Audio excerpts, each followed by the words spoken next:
The 2022 Ioniq 5 electric vehicles from Hyundai are the subject of an investigation by the National Highway Traffic Safety Administration. 30 customers in all have reported experiencing a sudden loss of power while driving. As of right now, the investigation only applies to Ioniq 5's models from the 2022 model year. How could this happen?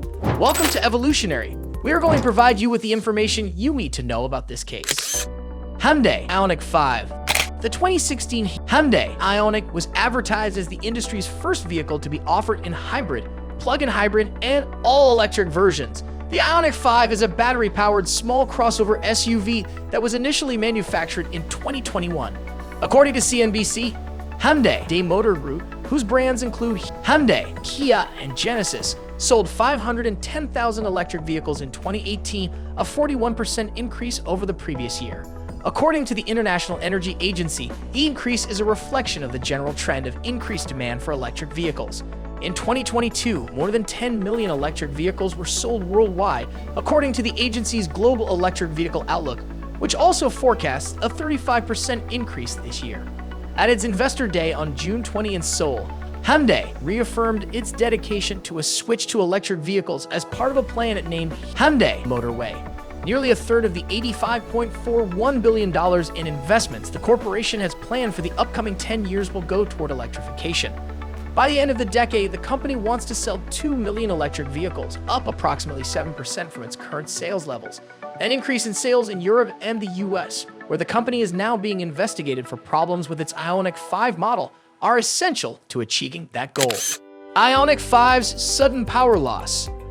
So one of the problems that Hyundai is currently facing, turns out dozens of 2022 model year Hyundai Ioniq 5 owners have complained about entirely or partially losing propulsive power, according to a NHTSA notification published on June 16. Many consumers report a loud pop noise followed by a warning displayed on their dashboard and immediately experience a loss of motive power that ranges from a reduction to a complete loss of motive power, the US agency noted.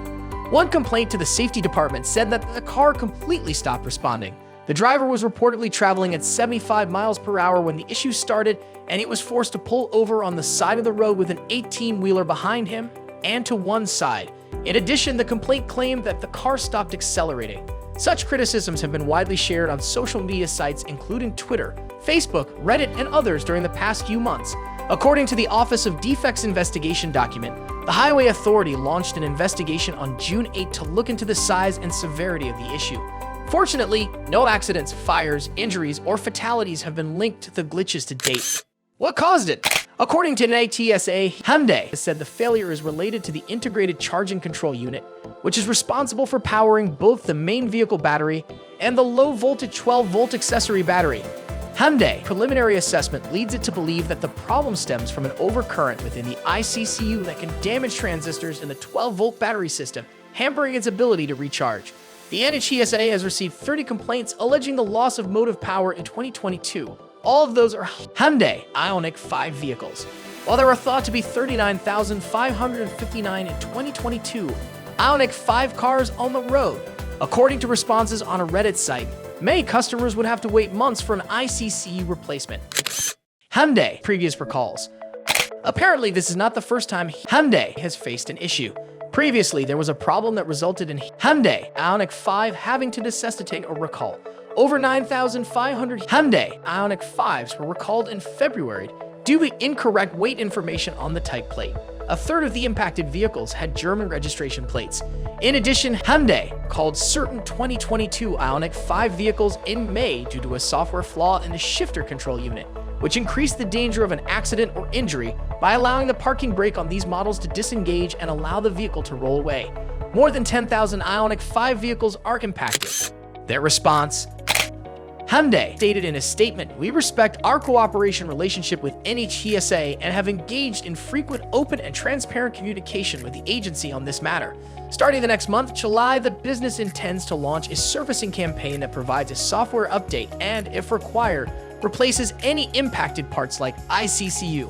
Although the investigation is underway, it is not yet known if NHTSA will decide to initiate a comprehensive recall. The NHTSA views investigations and recalls as two distinct processes, despite the fact that an ODI investigation may result in a recall. Owners who are concerned that their car may be up for recall can find out more information on the NHTSA recalls website. Ban Hyundai ads. Just recently, there's other related news about Hyundai. The Advertising Standards Authority, the UK's regulatory body for advertising, has outlawed Toyota and Hyundai advertisements for electric vehicles. The ban was instituted as a result of allegations that Toyota and Hyundai misled consumers about the availability of rapid charging stations across the UK and Ireland and overstated the charging speed of their electric vehicles. Toyota promoted the BZ4X all-electric crossover on its website, claiming that it could be charged from empty to 80% in about 30 minutes using a 150 kilowatt rapid charging system. Toyota also emphasized the availability of rapid charging points in public places, particularly in areas where drivers were more likely to need them. Hyundai, like Toyota, ran a marketing campaign for the Ioniq 5. Hyundai boasted on its website that a 350 kilowatt rapid charger could charge the Ioniq 5 from 10% to 80% in just 18 minutes. ASA received complaints that specifically challenged the claimed charging times, which the carmakers admitted were achieved under ideal factory conditions, questioned the availability of rapid charging locations in the UK. Toyota acknowledged that the exact locations of 150 kilowatt rapid chargers were not shown on ZapMap at the time of their campaign. Hyundai listed limited charging locations on their Charge My Hyundai website. Both companies argued that their ads were not misleading, as rapid charging points might not be necessary for shorter drives. However, the ASA expressed concerns that the advertisements gave the impression of easy access to rapid charging points across the UK, despite real-world factors affecting EV charging times that were controlled during the tests the ads were based on. All in all, you can't deny that Hyundai Ioniq 5 is a popular electric crossover for its design, performance, and efficiency. However, the recent safety probe by NHTSA has raised concerns about the vehicle's reliability and safety. Hyundai's response to the investigation has been proactive, with the company planning to begin a service campaign in July. It remains to be seen if NHTSA will decide to issue a recall, but owners of this model, might be you, should keep an eye on the situation and take any necessary action if a recall is issued. What do you think about Hyundai's response? Do you think Hyundai can handle this matter well? Share your thoughts in the comments section below. Don't forget to give a like and subscribe for more EVs updates weekly.